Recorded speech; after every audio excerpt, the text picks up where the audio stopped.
Yo, what is up, guys, and welcome to your January 29th, 2021 Friday Night Smackdown. This was the go-home show for Friday Night Smackdown. Braun Strowman returned 2 days before the Royal Rumble, and we're going to get to that. So, since we're going to start with that first, we need to go over what led to this. So, the show started off, we're going to get to the Strowman, because this involves Braun Strowman. The show started off with Daniel Bryan. He made his entrance, and he was hyping up the Royal Rumble.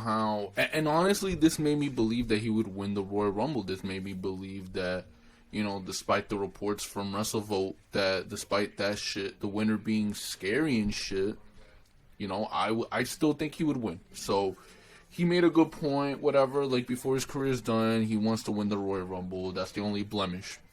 Enters AJ Styles. AJ Styles says, "Why am I here? I am here, there's a quarterly brand-to-brand invitational bullshit. So I'm here with Amos, my big man. Amos had some, fucking head patch thing. I don't know what the fuck. I don't know what the fuck that was. And so pretty much he was talking his shit. Daniel Bryan was talking his shit. AJ Styles pushed Daniel Bryan. Daniel Bryan met Amos. It looked like he was a big guy, because obviously he's a big guy. So pretty much he said, let's have a one-on-one match, and you don't bring Amos. And later on in the night, that shit happened. So what happened was, and it was crazy because it was 9:30. It was 9:30, so it was half an hour left. So it was supposed to be Daniel Bryan versus AJ Styles. I was like, wow, a random banger on Friday Night Smackdown. It didn't make sense. I guess now it makes sense, but it was going to be a banger match. So it was AJ Styles versus Daniel Bryan. I think there was CESARO ringside and shit like that. So I don't know what the hell. There was a disqualification, but there ended up being CESARO, Sami Zayn, Big E, right? So it was AJ Styles, CESARO, and Sami Zayn versus Big E, Daniel Bryan. And then Shinsuke Nakamura got involved. So then there was Nakamura. So CESARO was on one team, the heel team, and Nakamura was on the face team. So that was the 6-man match. And then Miz and Morrison got involved. And then, so they did their shit. Then Otis, for whatever reason, the Otis agenda. No one asked for Otis. No one gives a fuck about Otis. Otis is shit. Oh shit. But they continue with the Otis agenda. But, obviously because of the Money to Bank bullshit. So he got involved. So it was a handicap match. So I was figuring, I'm like, yo, hold up. It's a handicap match? And so then I realized that they were playing this like the Royal Rumble. So when you enter the ring, it's going to be like this. So it was a handicap match, and the baby faces needed a partner. Then Sheamus gets involved. So then Sheamus pins Sami Zayn. So they win, right? And then out of fucking nowhere, Braun Strowman comes and beats the shit out of everyone. Now, I would be upset with this, I guess. I mean, let's be honest. No one really gives a shit about Braun Strowman. Who the fuck cares about Braun Strowman in 2020? But this tells me that they have more and bigger surprises than people like Braun Strowman on the show. So, we'll see how this goes. I don't really give a single fuck, but it is what it is. He made it, so he's most likely definitely going to be in the Royal Rumble match. It is what it is, guys. I mean, I don't know what to tell you, but I honestly just told you, the bad part of the show, because everything else was pretty much good. Even the opening segment of the show was good, right? And then you got, you had Bayley. She's interviewed and brags about putting Bianca Belair's shit into the thing. And I didn't even think she was going to face Bianca Belair this week. And then she's proud about her documentary and this and that. So there's Bianca Belair versus Bayley, and Bianca Belair beat Bayley clean. So that was nice to see. The right decision. Now they're 1-1. So the tiebreaker, I don't know when the fuck that's gonna happen. That'll probably happen I think it's gonna happen at the next pay-per-view after Royal Rumble. So what is that? Is it the Elimination Chamber or it's something else? Whatever the fuck the next pay-per-view is, that'll probably happen. You know what I mean? And then hopefully they give Bianca the rub again. Post-match, like, Bianca's getting all emotional. Said Bayley was the perfect opponent to prove herself against. And it's crazy that she beat her after everything that happened, this and that. And honestly, I can see Bianca Belair is a favorite to win the Royal Rumble. Bianca Belair is good, so it'll be good to see. Cesaro was so this makes sense now. Cesaro was talking with AJ Styles and Amos. Then there was there was Baron Corbin. He makes his entrance, but then he gets attacked by Dominik Mysterio. Now, oh my god, guys. I don't know, man. This is the second week in a row, right? So, Baron Corbin got the win last week. And, you know, like, it's not even the fact that I'm a huge fan of Dominik Mysterio. Dominik Mysterio, like, I tweeted out, he's 23 years old and he's already this good in the ring. Like, you give him the right gimmick and he's going to be a fucking star in the future. He's going to be a great fucking star in the future.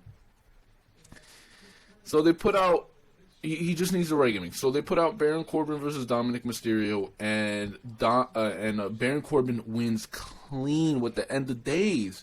Then there's Rey Mysterio was on ringside. He was on commentary. And, you know, Rey Mysterio attacks. And, I mean, whatever. But, like, I mean, Jesus Christ. How long is this shit? Like, if you're going to even this shit up, like, how many are there going to be 5 matches? Is going to be 3 out of 5 fucking series or some shit? Like, seriously, Dominik, like, who? Nobody, like, I get, like, WWE, I hope you're listening to me, you're not. I hope you're listening to me. No one wants to see Dominik, no. No one wants to see Baron Corbin. Dominik Mysterio is better, alright? He has a bright future. Fuck Baron Corbin. It's late with him. Stop it, enough, that's it. End of story. Enough. So then Big E's talking backstage with Sonya Deville. And, you know, he does his little shit. And then Miz and Morrison, they come up and they're doing their shit. Adam Pearce is there. And, you know, John Morrison brings up GameStop and this and that. I don't fucking know. Big E says he's ready to go for Royal Rumble. And Miz and Morrison mocked him, said they're over the hills and have no chance in a Rumble. And then there was a brawl. Big E takes out Miz and Morrison. This and that. Whatever, man. I mean, whatever. You know, people were saying this shit. Like, this is Monday Night Raw. It felt like like the main event felt like Monday Night Raw.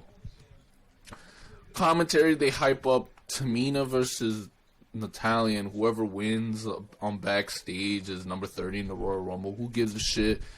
But thank God, like, NATALYA wasn't on fucking Smackdown. Sasha Banks is Backstage with their title.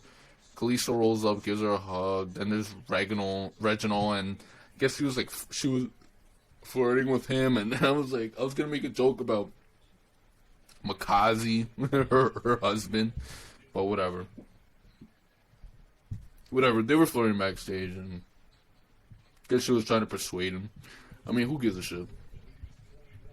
Then there was what happened with Kevin Owens and Roman Reigns. And this was the only thing that happened on the show with them. I'm surprised. Kevin Owens is, you know, they're cutting via satellite. And Roman Reigns, and then there's an interview. Then they're getting hyped for Bad Bunny this Sunday.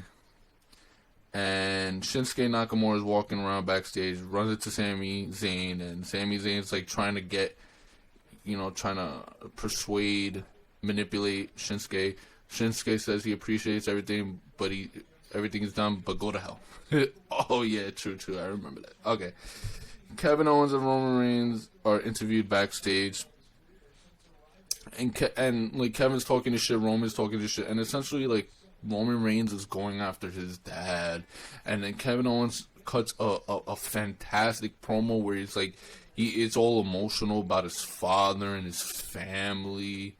And this is essentially the end of the show, because I just told you the main event and shit, but, you know, I mean, seriously, guys, like, everyone who said that Roman Reigns should be a heel and they were ostracized, and they were shitting on, and all the stands were on those people. They were right. Roman Reigns is killing it as a heel, and there's no denying it. Roman Reigns is killing it right now. Even better than a babyface, and there's no way that you can deny that. Roman Reigns is absolutely fantastic, guys. He's absolutely fantastic right now. He's killing it. And honestly, I guess, I don't know if he'll ever work as a babyface. But right now, he works as a heel. That's what we know so far. Maybe he does need to work. He needs to attempt again as a babyface. But right now, he's hitting it on all cylinders. So, and then you had the Raw booking in the main event. I mean, the main event just killed it. Sonya Deville is GM. We're 2 days away from the Royal Rumble, guys. We're going to get hyped for that. Let's get hyped for that. So that's going to be it for today's review. I hope you guys enjoyed what you saw in this video. Please leave a thumbs up, subscribe if you're new, with subs, and later.